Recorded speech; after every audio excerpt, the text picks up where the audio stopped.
More going fast. Hi, Rami. What's the plan? Okay, hear me out. Beautiful Mexican supercar, beautiful Mexican roads, promoting the Horizon Festival. Do we need promoting? The festival seems to be doing okay. All right. I'll find someone else. That's not what I said. Of course I'll help you. I knew I could rely on you. Let's go!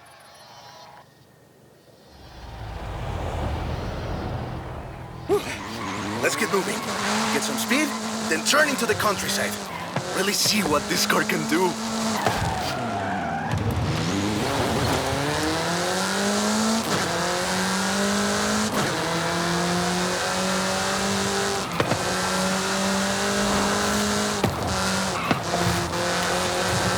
400 meters, turn right. Yeah, great speed!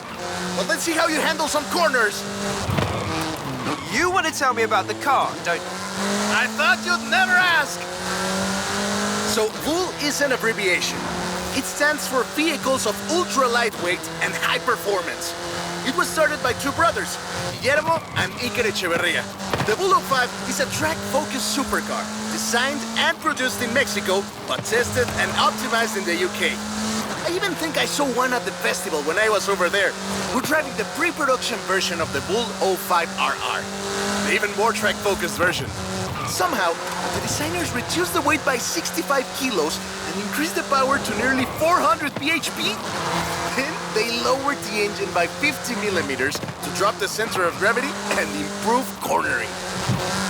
Impressive. They're pretty serious about the ultra-light part. The 05RR even has an option for titanium bolts, saving another 4.5 kilos. What's the RR stand for? Road and racing.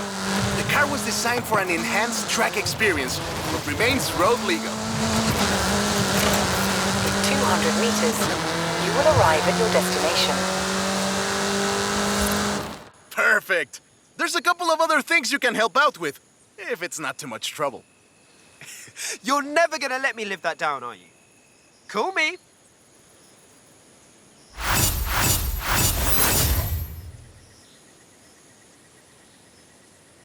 Today's episode of Mexican Automotive History with Ramiro is about the Baja 1000. You are very perceptive, my friend. This dune buggy was the first car to race here. Let's take it for a spin.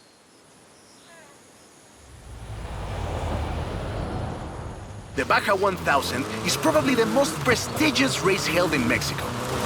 Do you know how it all started? I assume the Myers Manx has something to do with it. Correct again. The Baja 1000 started as a very elaborate marketing campaign for the car you're driving. But let me start from the beginning. On the 22nd of March, 1962, Dave Eakins and Billy Robertson did the first real Baja run. They went from Tijuana to La Paz in 39 hours, 56 minutes on new Honda CL72 Scrambler motorcycles. So they probably were a bit sore afterwards. They got a lot of media coverage though. A year later, Myers started to work on a prototype buggy he called Old Red in his garage in Newport Beach. It was based on the VW Beetle, and it paved the way for what we know as buggies. Cars that are built for off-roading using the Beetle as a donor chassis. But I guess they wanted even more publicity because in April 1967, Myers decided to make an attempt at breaking Eakins' record. And it worked!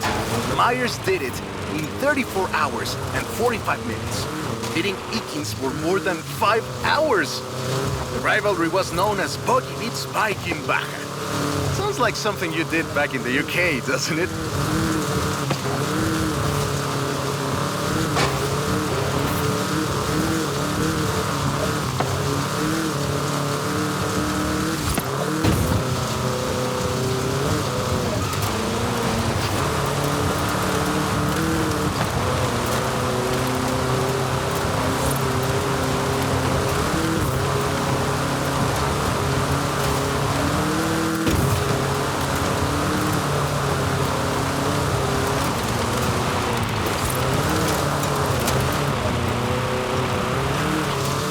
Myers Manx became an overnight sensation as a result, and suddenly they were friendly races all across the Baja.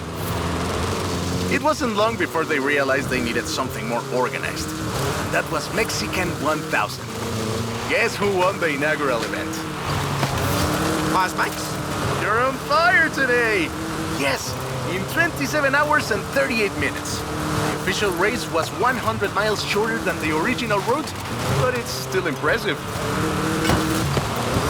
The Mexican 1000 was later renamed to the Baja 1000 and is run to this day.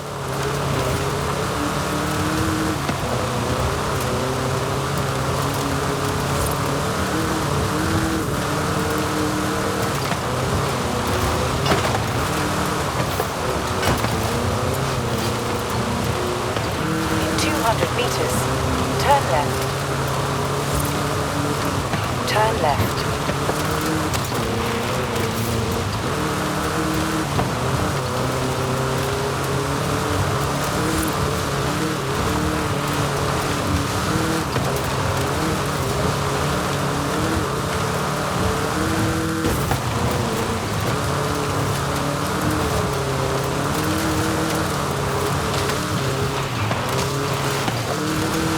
In 100 meters, turn left.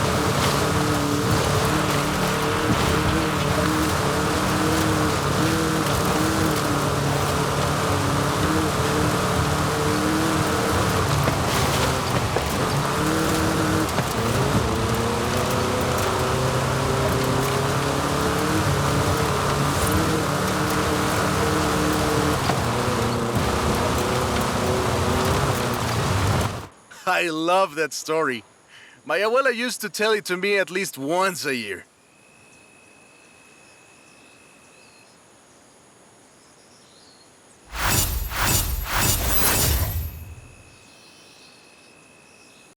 Now.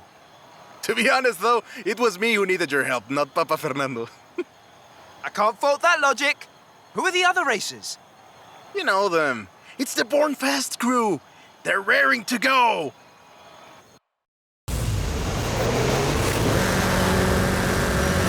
Oi, he's eager.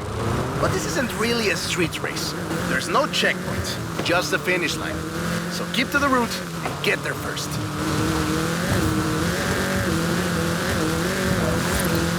It's hard to overstate the effect that the Beetle had when it arrived in Mexico in 1954. Before that, all we had were these huge American cars. So this new European-style car with its shape and light chassis and those adorable headlights and an engine that anyone with a tractor could fix was, well, a complete game changer. They were so exciting that they were displayed at the Ciudad Universitaria in Mexico City, and there were lines to come and see this new car. Production of the Beetle started in Mexico soon after 7 of them finished the Carrera Panamericana. Before that, people were a bit worried about reliability, you see. We Mexicans love a good-looking car, but a car that can do work is better. The Panamericana convinced us, and in '61, Automex had assembled 250 of them. By '62, the first plant had opened in Jalostoc, making 10 of them a day. We love that car. So another plant opened in Puebla in 1967. And that is a great car. Probably the most iconic car in all of Mexico. Ay, es increíble que un auto tan pequeño deje un vacío tan grande.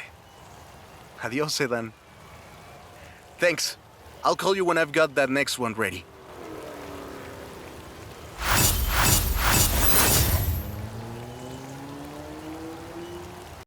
Two cars here. A first-generation Volkswagen and a 7th-generation Volkswagen Golf. Made in Mexico for almost half a century. Sadly, they stopped building them in 2021. But we can still race them. What do you say? To make it fair, I will give you a chance to make an informed choice. Let's go for a test drive. And I've got lots to tell you about Volkswagen Mexico.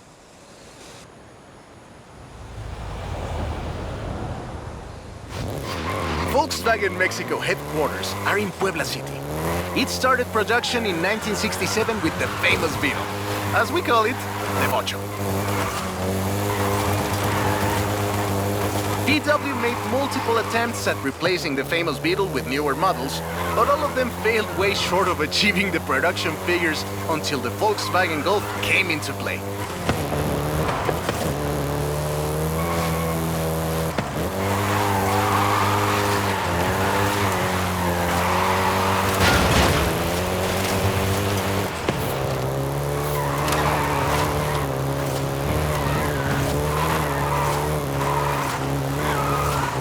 The first generation was released in Mexico as the Volkswagen Caribe and had quite a few variations, including the Golf GTI you're driving right now.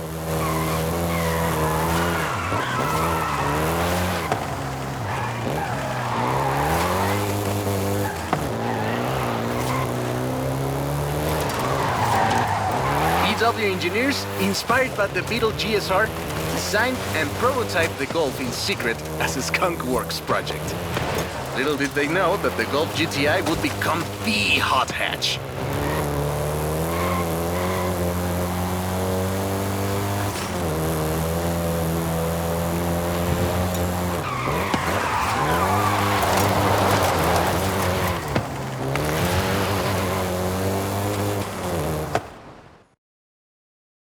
Shall we jump 40 years in the future and try the 7th generation?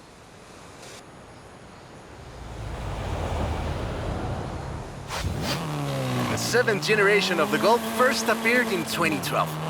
This version is the Volkswagen Golf R, R meaning race.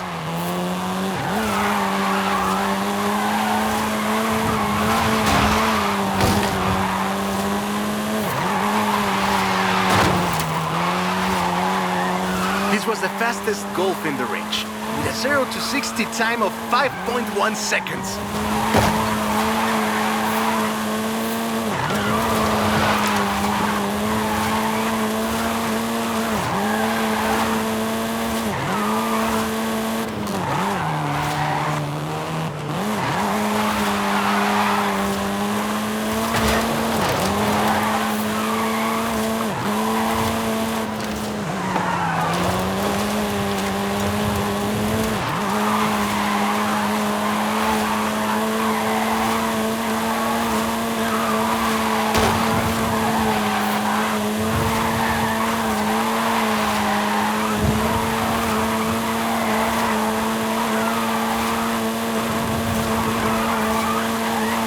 Volkswagen Mexico produced all 7 generations of the Golf, totaling more than 2 million units over 44 years. In fact, a lot of Golfs you find in the US were built here.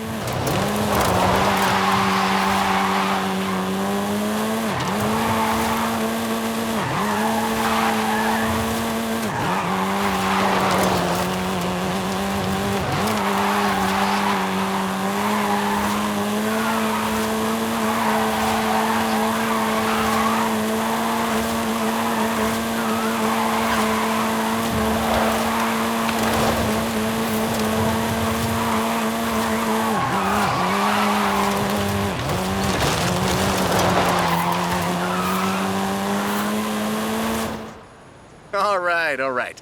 Enough driving around. Let's go head to head, after you've had a chance to rest.